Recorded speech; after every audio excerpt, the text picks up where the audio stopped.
A Revolução Industrial foi uma época triste para muita gente. Empresários malvadões explorando homens, mulheres e até crianças que trabalhavam jornadas de 16 horas por dia em suas fábricas. As condições de trabalho eram terríveis e os salários eram uma miséria. O que muita gente deixa de se perguntar é: por que as crianças e os pais delas aceitavam essas condições, uma vez que eles não eram obrigados a isso? A resposta é óbvia. As condições alternativas que eles tinham era ficar no campo, trabalhando para os nobres ingleses em condições ainda piores. Eles optavam livremente por trabalhar em fábrica, até crianças, até 16 horas por dia, porque isso era melhor que a alternativa que eles tinham então. E era tão melhor que não deixou dúvidas. Milhares migraram da miséria do campo para a miséria um pouco menor das cidades. E o nosso mundo mudou completamente desde então.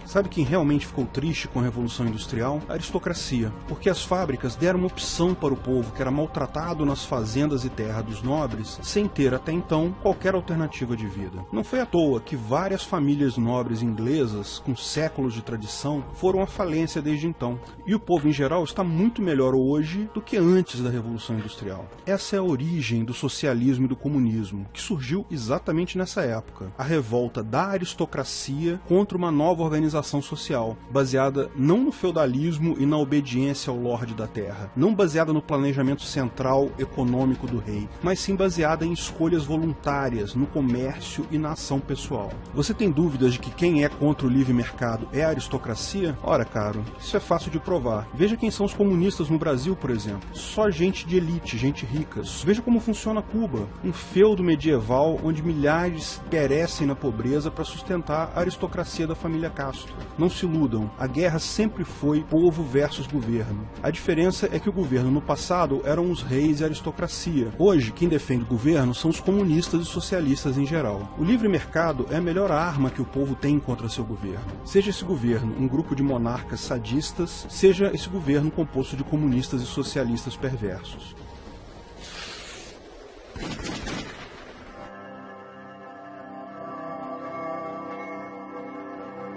Mas sem o governo, quem vai proteger os trabalhadores?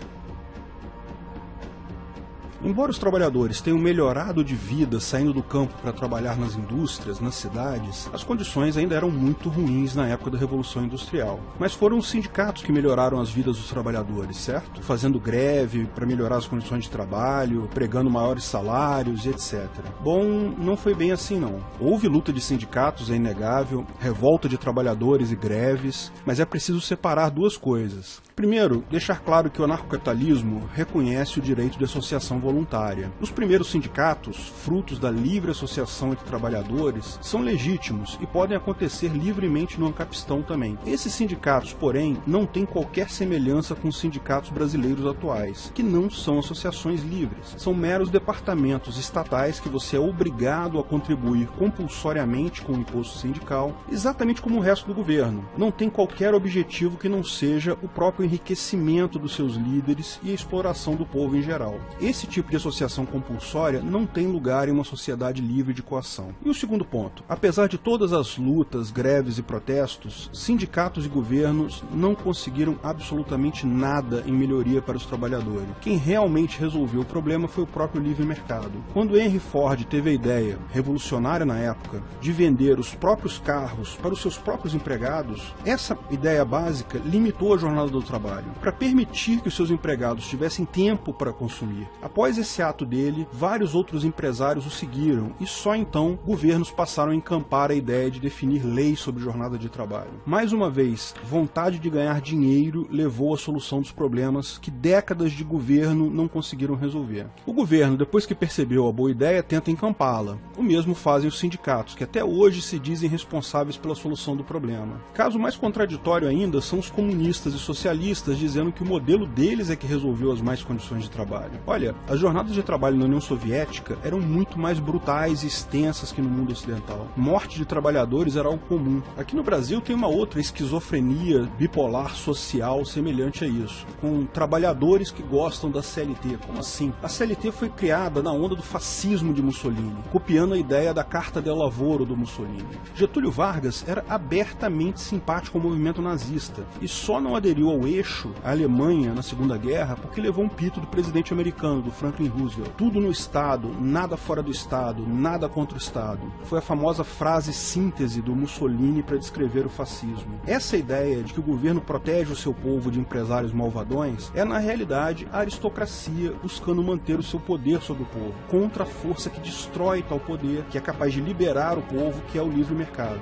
A Carta del Lavoro do Mussolini foi adotada por vários países europeus na mesma época. A maior parte, porém, logo após a Segunda Grande Guerra, aboliram tais práticas e regulamentações, visto que perceberam o grau de dano que causam ao trabalhador. A CLT é, em síntese, um conjunto de regulamentações sobre o trabalho, limites e multas de diversos tipos. Algumas são impostos claros. Ninguém mais tem dúvida que o FGTS é um absurdo completo, um imposto caríssimo cobrado do trabalhador. O trabalhador, claro, fica feliz quando recebe aquela grana ao ser demitido, mas é só fazer a conta que você vai perceber que se tivesse ficado com o valor descontado do FGTS, investido em alguma coisa você mesmo, o trabalhador teria muito mais dinheiro. O governo está devolvendo apenas uma pequena parte do que pegou emprestado de você. Isso é um imposto, mas como qualquer regulamentação, mesmo quando a determinação é inócua, ou seja, não representa um custo óbvio, ela atrapalha negociações livres. Por exemplo, 13º é algo inócuo, não faz diferença. Quando uma empresa vai te contratar, ela faz a conta do quanto terá que te pagar por hora de trabalho. Isso significa que ela vai calcular o número total de horas que você trabalha no ano, vai calcular o seu custo total em um ano e vai dividir o segundo pelo primeiro. O valor que você recebe efetivamente por hora trabalhada é tudo que importa.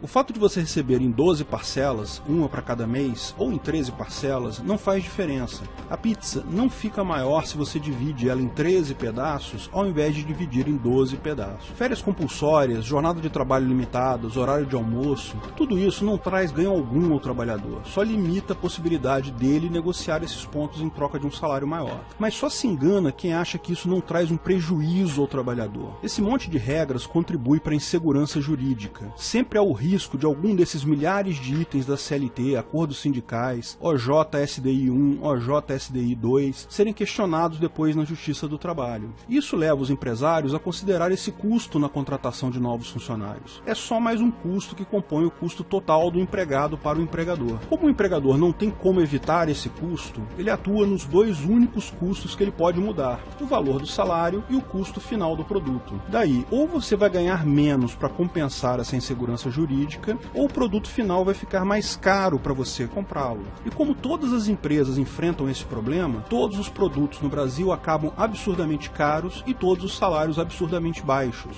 A única entidade que ganha com o CLT é o governo, é a aristocracia brasileira. Ganha os impostos inclusos na CLT, como o FGTS, os funcionários públicos ganham justificativas para aumentos dos seus rendimentos, porque, ao contrário dos empresários, o governo não precisa fazer conta para pagar benefícios para pessoas. Basta ter uma justificativa. Empresários e empregados perdem com a CLT, mas toda a regulamentação imposta tende a prejudicar mais a parte mais fraca.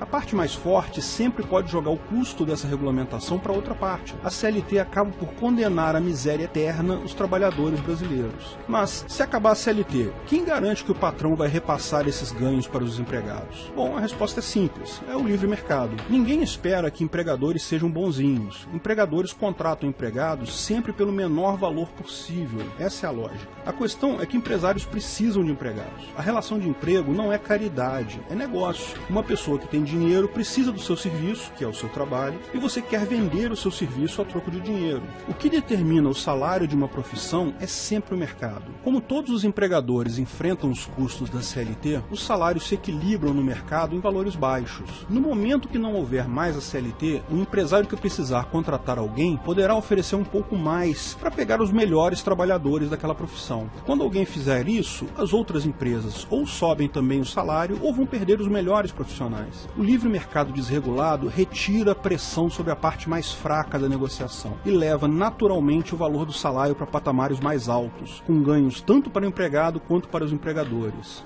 É um erro que muita gente comete pensar na relação de um empregado com um empregador. Isso é só parte da coisa. É sempre importante levar em conta o mercado como um todo. Dezenas de trabalhadores prestando serviço para dezenas de empresários. Mas e profissões pouco especializadas, faxineiros, lixeiros, esse tipo de coisa? E o salário mínimo? Olha, esse é um outro assunto que leva um tempo grande. Eu não vou falar aqui para não estender muito o tamanho desse vídeo. Vou fazer um vídeo posteriormente, quando estiver pronto vou botar o link nesse. esse. Da mesma forma, é importante notar que o salário mínimo é uma regulamentação e, como tal, prejudica a parte mais fraca sempre. Bom, então quer dizer que não há empresários desleais que realmente exploram os empregados? Certamente existem. Existe quebra de contrato, empresários que prometem uma coisa e não pagam, contratos desequilibrados. Tudo isso será sim motivos de ações em tribunais privados no Ancapistão. Mas a força do empregado contra esses empregadores é principalmente o mercado. É oferecer o seu trabalho para outros, é divulgar a informação sobre as condições de trabalho. A era da informação barata e acessível já começou.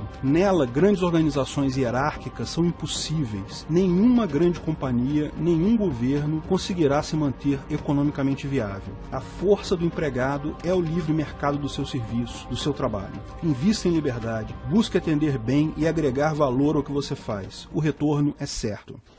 Se você gostou do vídeo, não esqueça de curtir e compartilhar. Clique no logo do canal para assinar e ser avisado de novos vídeos. Se quer saber mais sobre o assunto, veja um desses vídeos que selecionamos para você. Agradecemos o apoio dos nossos patrocinadores: Orian Neto, Breno Meneghetti, Paulo Martins, Felipe Murta, Guilherme Ribeiro, Rogério Souza, Daniel Iopi, Felipe Zavan, Diego França. Se quiser contribuir com o canal, ajudar na divulgação do anarcocapitalismo, veja na descrição de que formas você pode fazer isso.